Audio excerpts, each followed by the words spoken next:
પ્રેમ હે. અને જ્યાં ભાઈનું કીધું ત્યાં તો કે હા બરાબર બરાબર છે. અનેક પ્રકારના દાન, અનેક પ્રકારના સત્કર્મ ખૂબ કરે છે. કઈક પરમાત્માની અનન્ય કૃપા પ્રાપ્ત થઈ છે. સુખદેવજી મહારાજ કહે કે હે રાજન, આ પૃથ્વી ઉપર ભગવાન આવે છે એનું કારણ પૃથ્વી, જળ, તેજ, વાયુ ને આકાશ, આ પાંચ તત્વોને શુદ્ધિકરણ કરવા માટે પ્રભુ પધારે. પૃથ્વી ઉપર જેટલો ઉપદ્રવ છે એ ઉપદ્રવને દૂર કરવા માટે ભગવાન આવે. જલ, જલની શુદ્ધિ કરવા માટે ભગવાન કૃષ્ણ શા માટે આપ્યા? જલની શુદ્ધિ. એટલે જે યમુનાના જે કે જલ જે ઝેર વિષ જેવા બની ગયા હતા એ કાલિયા નાગને નાથવા માટે ભગવાને અવતાર ધારણ કર્યો. પૃથ્વી, જળ, તેજ, તેજની શુદ્ધિ કરવા માટે. વાયુ, વંટોળ તરીકે રાક્ષસ આવશે એની શુદ્ધિ. આકાશ તત્વની શુદ્ધિ. અને ભગવાન આગળ લખ્યું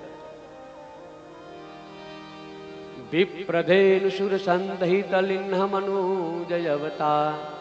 બ્રાહ્મણો માટે ભગવાન આપે. વિશિષ્ટ પ્રજ્ઞાવાન ઇતિ સહ બ્રાહ્મણ. બ્રહ્મણ્યો બ્રહ્મકૃ બ્રહ્મા બ્રહ્મ બ્રહ્મ વિવર્ધના બ્રહ્મવેદ બ્રહ્મણો બ્રહ્મી બ્રહ્મજ્ઞો બ્રાહ્મણ પ્રિય.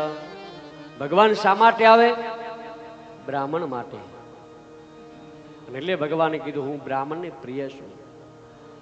અને ભગવાન કહે છે વિપ્ર પ્રસાદા ધરણી ધરોહમ વિપ્ર પ્રસાદા કમલાવરોહમ.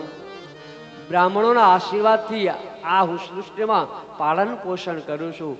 બ્રાહ્મણોના આશીર્વાદથી મને લક્ષ્મીજી મળ્યા છે. વિપ્રધેનું. બીજું કીધું ગાયો માટેથી ભગવાન આવે. જે ગાયોની સેવા કરવા માટે. વિચાર કરો, એક રાજાને ત્યાં જન્મેલો બા હોય અને સ્વયં ગોપાળ બની જાય. ભગવાન મથુરાના નરેશ બને પાન છતાં પણ એક ગોવાળ બન્યા. કારણ ગાયની સેવા કરવા માટે. કારણ કે ગાયની સેવા અને જે ગાયની સેવા, ગાયનું દૂધ, ગાયનું દહીં, છાશ, આ બધું સ્વર્ગમાં નથી હો. હા, એ બધું પૃથ્વી ઉપર છે. કારણ કે છાશ સ્વર્ગમાં પણ નથી.